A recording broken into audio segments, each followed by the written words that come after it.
DJ's Darkside. Today we're going to read another from H.P. Lovecraft. This one is called In Vault.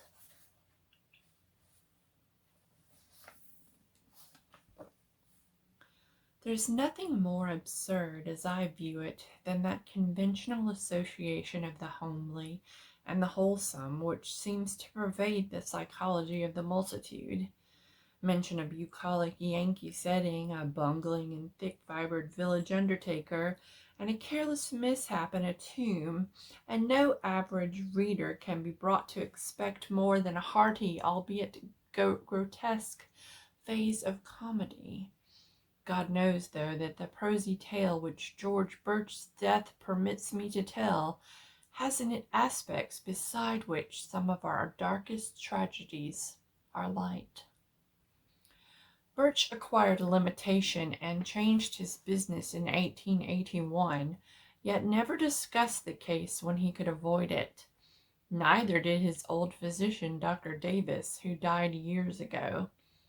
It was generally stated that the affliction and shock were results of an unlucky slip whereby Birch had locked himself for 9 hours in the receiving tomb of Peck Valley Cemetery, escaping only by crude and disastrous mechanical means.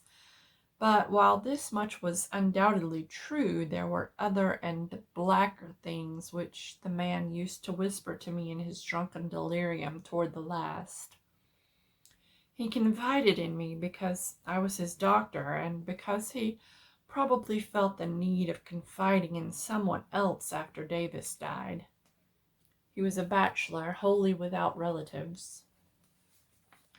Birch, before 1881, had been the village undertaker of Peck Valley, and was a very calloused and primitive specimen, even as such specimens go. The practices I heard attributed to him would be unbelievable today, at least in a city, and even Peck Valley would have shuddered a bit had it known the easy ethics of its mortuary artist and such debatable manners as the ownership of costly laying out apparel invisible beneath the casket's lid, and the degree of dignity to be maintained in posturing and adapting the unseen members of lifeless tenants to containers not always calculated with the sublimest accuracy. Most distinctly, Birch was lax, insensitive, and professionally undesirable, yet I think he was not an evil man. He was merely crass of fiber and function, thoughtless, careless, and liquorish, as his easily avoidable accident proves, and without that modicum of imagination which holds the average citizen within certain limits fixed by taste. Just where to begin Birch's story I can hardly decide, since I am no practiced teller of tales. I suppose one should start in the cold December of 1880, when the ground froze and the cemetery delvers found they could dig no more graves till spring. Fortunately, the village was small and the death rate low, so that it was possible to give all of Birch's inanimate charges a temporary haven in the single antiquated receiving tomb. The undertaker grew doubly lethargic in the bitter weather, and seemed to outdo even himself in carelessness. Never did he knock together flimsier and ungainlier caskets, or disregard more flagrantly the needs of the rusty lock on the tomb door, which he slammed open and shut with such nonchalant abandon. At last the spring thaw came, and graves were laboriously prepared for the 9 silent harvests of the grim reaper which waited in the tomb. Birch, though dreading the bother of removal and interment, began his task of transference one disagreeable April morning, but ceased before noon because of a heavy rain that seemed to irritate his horse. after having laid but one mortal tenement to its permanent rest. That was Darius Peck, the nonagenarian, whose grave was not far from the tomb. Birch decided that he would begin the next day with little old Matthew Fenner, whose grave was also nearby, but actually postponed the matter for 3 days, not getting to work till Good Friday the 15th. Being without superstition, he did not heed the day at all, though ever afterward he refused to do anything of importance on that fateful 6th day of the week. Certainly the events of that evening greatly changed George Birch. On the afternoon of Friday, April 15th, then, Birch set out for the tomb with horse and wagon to transfer the body of Matthew Fenner. That he was perfectly sober, he subsequently admitted, though he had not then taken the wholesale drinking by which he later tried to forget certain things.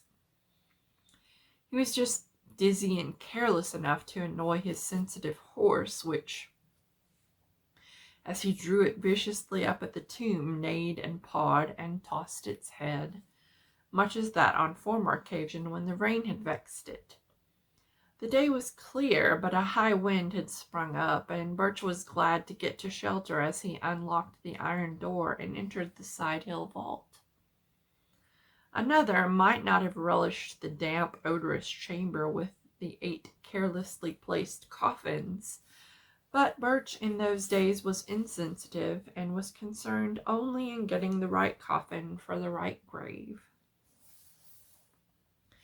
He had not forgotten the criticism aroused when Hannah Bixby's relatives, wishing to transport her body to the cemetery in the city where they had moved, found the casket of Judge Capwell beneath her headstone. The light was dim, but Birch's sight was good, and he did not get Asaph Sawyer's coffin by mistake, although it was very similar. He had indeed made that coffin for Matthew Fenner, but had cast it aside as too awkward and flimsy in a fit of curious sentimentality aroused by recalling how kindly and generous the little old man had been to him during his bankruptcy 5 years before. He gave old Matt the very best his skill could produce, but was thrifty enough to save the rejected specimen and to use it when Asaph Sawyer died of a malignant fever. Sawyer was not a lovable man, and many stories were told of his almost inhuman vindictiveness and tenacious memory for wrongs real or fancied. To him, Birch had felt no compunction in assigning the carelessly made coffin, which he now pushed out of the way in his quest for the Fenner casket. It was just as he had recognized old Matt's coffin that the door slammed to in the wind, leaving him in a dusk even deeper than before. The narrow transom only admitted the most feeblest of rays, and the overhead ventilation funnel virtually none at all, so that he was reduced to a profane fumbling as he made his halting way among the long boxes toward the latch. In this funeral twilight he rattled the rusty handles, pushed at the iron panels, and wondered why the massive portal had grown so suddenly recalcitrant. In this twilight, too, he began to realize the truth, and to shout loudly as if his horse outside could do more than neigh unsympathetically. For the long-neglected latch was obviously broken, leaving the careless undertaker trapped in the vault, a victim of his own oversight. The thing must have happened at about 3:30 in the afternoon. Birch, being by temperament phlegmatic and practical, did not shout long, but proceeded to grope about for some tools which he had recalled seeing in a corner of the tomb. It is doubtful whether he was touched at all by the horror and exquisite weirdness of his position, But the bald fact of imprisonment so far from the daily paths of men was enough to exasperate him thoroughly. His day's work was sadly interrupted, and unless chance presently brought him some rambler hither, he might have to remain all night, or longer. The pile of tools soon reached, and a hammer and chisel selected, Birch returned over the coffins to the door. The air had begun to be exceedingly unwholesome, but to this detail he paid no attention as he toiled, half by feeling at the heavy and corroded metal of the latch. He would have given much for a lantern or a bit of candle, but lacking these, bungled semi-sightlessly as best he might. When he perceived that the latch was hopelessly unyielding, at least to such meager tools and under such tenebrous conditions as these, Birch glanced about for other possible points of escape. The vault had been dug from a hillside, so that the narrow ventilation funnel in the top ran through several feet of earth, making this direction utterly useless to consider. Over the door, however, the high slit-like transom in the brick facade gave promise of possible enlargement to a diligent worker. Hence, upon this his eyes long rested as he racked his brains for means to reach it. There was nothing like a ladder in the tomb, and the coffin niches on the sides and rear, which Birch seldom took the trouble to use, afforded no ascent to the space above the door. Only the coffins themselves remained as potential stepping stones, and as he considered these, he speculated on the best mode of arranging them. 3 coffin heights, he reckoned, would permit him to reach the transom, but he could do better with 4. The boxes were fairly even and could be piled up like blocks, so he began to compute how he might most stably use the 8 to rear a scalable platform 4 deep. As he planned, he could not but wish that the units of his contemplated staircase had been more securely made. Whether he had imagination enough to wish they were empty is strongly to be doubted. Finally, he decided to lay a base of 3 parallel with the wall, to place upon this 2 layers of 2 each, and upon these a single box to serve as the platform. This arrangement could be ascended with a minimum of awkwardness and would furnish the desired height. Better still, though, he would utilize only 2 boxes of the base to support the superstructure, leaving 1 free to be piled on top in case the actual feat of escape required an even greater altitude. And so the prisoner toiled in the twilight, heaving the unresponsive remnants of mortality with little ceremony, as his miniature Tower of Babel rose course by course. Several of the coffins began to split under the stress of handling, and he planned to save the stoutly built casket of little Matthew Fenner for the top, in order that his feet might have as certain a surface as possible. In the semi-gloom, he trusted mostly to touch to select the right one, and indeed came upon it almost by accident, since it tumbled into his hands as if through some odd volition after he had unwittingly placed it beside another on the 3rd layer. The tower at length finished, and his aching arms rested by a pause during which he sat on the bottom step of his grim device. Birch cautiously ascended with his tools and stood abreast of the narrow transom. The borders of the space were entirely of brick, and there seemed little doubt but that he could be shortly chiseled away enough to allow his body to pass. As his hammer blows began to fall, the horse outside whinnied in a tone which may have been encouraging and may have been mocking. In either case, it would have been appropriate, for the unexpected tenacity of the easy-looking brickwork was surely a sardonic commentary on the vanity of moral hopes and the source of a task whose performance deserved every possible stimulus. Dusk fell and found Birch still toiling. He worked largely by feeling now, since newly gathered clouds hid the moon, and though progress was still slow, he felt heartened at the extent of his encroachments on the top and bottom of the aperture. He could, he was sure, get out by midnight, though it is characteristic of him that this thought was untinged with eerie implications. Undisturbed by oppressive reflections on the time, the place, and the company beneath his feet, he philosophically chipped away at the stony brickwork, cursing when a fragment hit him in the face, and laughing when one struck the increasingly excited horse that pawed near the cypress tree.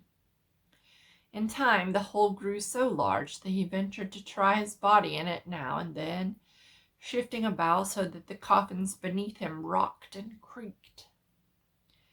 He would not, he found, have to pile another on his platform to make the proper height, for the hole was on exactly the right level to use as soon as its size might permit. It must have been midnight at least when Birch decided he could get through the transom. Tired and perspiring despite many rests, he descended to the floor and sat a while on the bottom box to gather strength for the final wriggle and leap to the ground outside. The hungry horse was neighing repeatedly and almost uncannily, and he vaguely wished it would stop. He was curiously unelated over his impending escape, and almost dreaded the exertion, for his form had the indolent stoutness of early middle age. As he remounted the splitting coffins, he felt his weight very poignantly, especially when, upon reaching the topmost box, he heard that aggravated crackle which bespeaks the wholesale rending of wood. He had, it seems, planned in vain when choosing the stoutest coffin for the platform, for no sooner was his full bulk again upon it than the rotting lid gave way, jouncing him 2 feet down on a surface which he did not care to imagine. Maddened by the sound, or by the stench which billowed forth even to the open air, the waiting horse gave a scream that was too frantic for a neigh and plunged madly off through the night, the wagon rattling crazily behind it. Birch, in his ghastly situation, was now too low for an easy scramble out of the enlarged transom, but gathered his energies for a determined try. Clutching the edges of the aperture, he sought to pull himself up when he noticed a queer retardation in the form of an apparent drag on both his ankles. In another moment he knew fear for the first time that night. For struggle as he would, he could not shake clear of the unknown grasp which held his feet in relentless captivity. Horrible pains, as of savage wounds, shot through his calves, and in his mind was a vortex of fright mixed with an unquenchable materialism that suggested splinters, loose nails, or some other attribute of a breaking wooden box. Perhaps, he screamed. At any rate, he kicked and squirmed frantically and automatically whilst his consciousness was almost eclipsed in a half-swoon. Instinct guided him in his wriggle through the transom and in the crawl which followed his jarring thud on the damp ground. He could not walk, it appeared, and the emerging moon must have witnessed a horrible sight as he dragged his bleeding ankles toward the cemetery lodge, his fingers clawing the black mold in brainless haste, and his body responding with that maddening slowness from which one suffers when chased by the phantoms of a nightmare. There was evidently, however, no pursuer, for he was alone and alive when Armington, the lodge-keeper, answered his feeble clawing at the door. Armington helped Birch to the outside of his spare bed and sent his little son Edwin for Dr. Davis. The afflicted man was fully conscious, but would say nothing of any consequence, merely muttering things such as, "Oh, my ankles! Let go!" or "Shut in the tomb!" Then the doctor came with his medicine case and asked crisp questions and removed the patient's outer clothing, shoes, and socks. The wounds for both ankles were frightfully lacerated about the Achilles tendons, seemed to puzzle the old physician greatly, and finally almost to frighten him. His questioning grew more than medically tense, and his hands shook as he dressed the mangled members, binding them as if he wished to get the wounds out of sight as quickly as possible.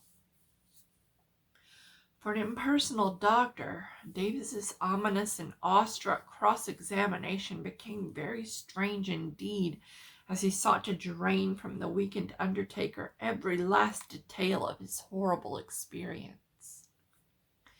He was oddly anxious to know if Birch was sure, absolutely sure, of the identity of that top coffin of the pile, how he had chosen it, how he had been certain of it as the Fenner coffin in the dusk, and how he had distinguished it from the inferior duplicate coffin of vicious Asaph Sawyer.